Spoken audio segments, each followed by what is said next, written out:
Bienvenue à tous chez Thérapie Capsule, la chaîne qui vous veut du bien. Ici, nous faisons de l'hypnose, de la PNL, de la psychogénéalogie, de l'analyse transactionnelle, de la thérapie familiale et conjugale.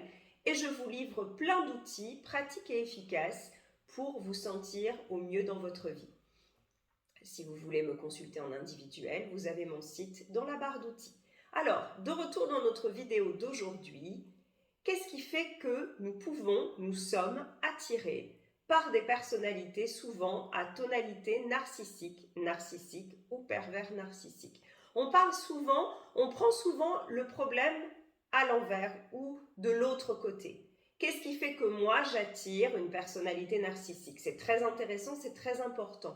Mais si moi-même je n'étais pas attirée, le piège ne se refermerait pas sur moi. Donc aujourd'hui, nous allons analyser finement et trouver peut-être des pistes et des réponses, même pas peut-être sûrement, sur comment faire pour avoir bien les red flags à l'esprit et ne pas se laisser envoûter. C'est un peu comme les sirènes d'Ulysse.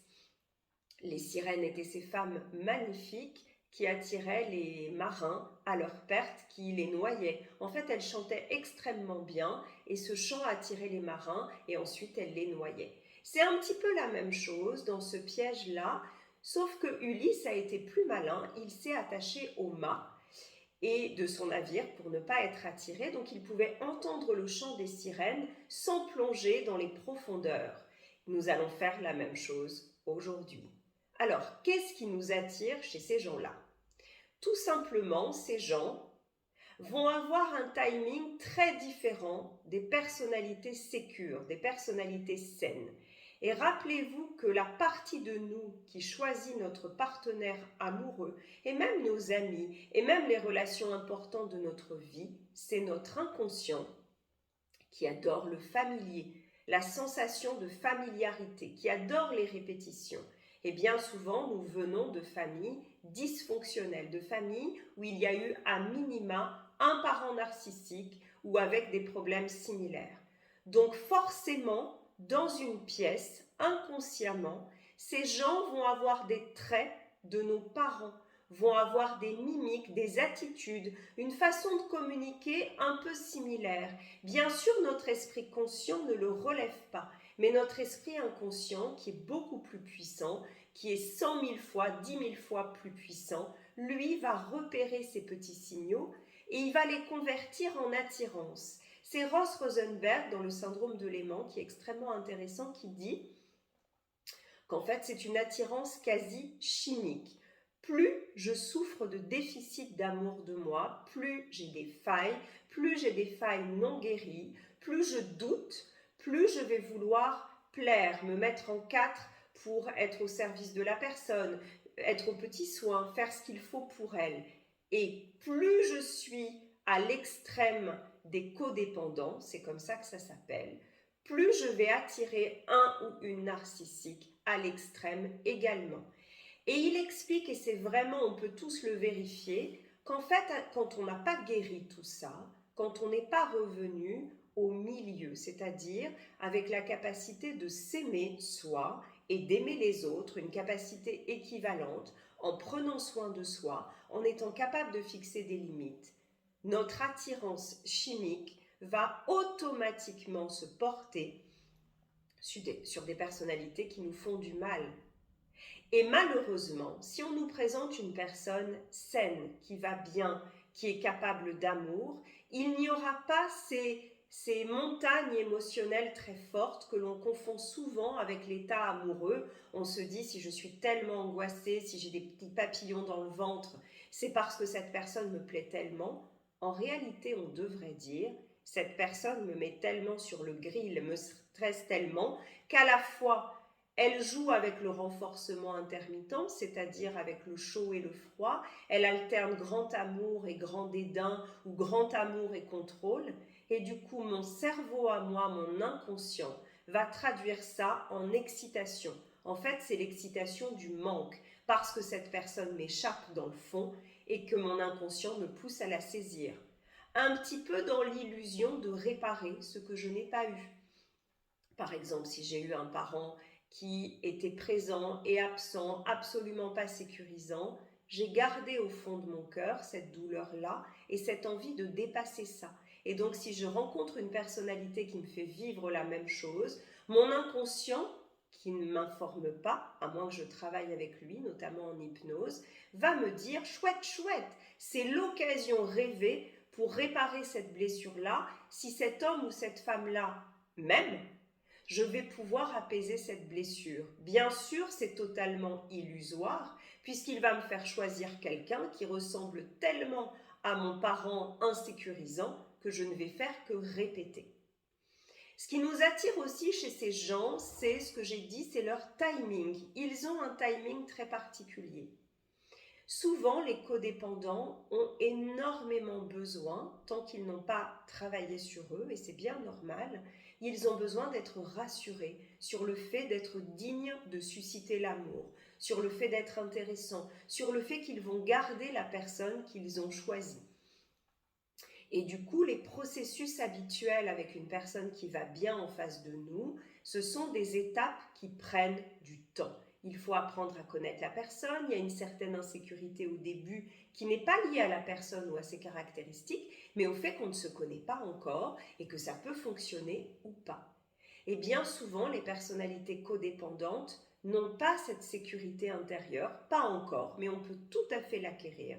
Vous avez plein d'outils dans cette chaîne pour vous renforcer, c'est votre priorité. Une fois qu'on a la sécurité intérieure, c'est un petit peu comme au supermarché. Je ne comparerai pas les relations amoureuses à des denrées alimentaires, mais quand on a bien mangé, quand on a suffisamment d'amour de soi, on ne se précipite pas vers n'importe quel article. C'est exactement la même chose. Donc là, tant que je n'ai pas cette sécurité intérieure, le narcissique et le pervers narcissique, rappelez-vous, eux, ne peuvent pas porter ce masque d'amour et de gentillesse très longtemps. C'est un masque désagréable, ça les fatigue, et en attendant, ils ne reçoivent pas beaucoup de nourriture narcissique, donc ils vont vouloir le poser très vite. Pour ça, il faut absolument vous piéger très vite. Donc toutes les étapes normales, traditionnelles d'une bonne relation amoureuse, la découverte, le fait de se connaître, de prendre le temps, de rencontrer l'entourage, il n'y aura pas ça. Le love bombing est une période qui va souvent très vite parce qu'elle est intenable pour la personnalité narcissique et du coup cette personnalité va franchir les étapes. Et très vite, au bout de 2 semaines, 3 semaines et même avant, elle va vous dire qu'elle vous aime. Et vous, qui souffrez bien souvent de manque d'amour de vous-même, c'est un baume extrêmement intéressant, extrêmement réconfortant.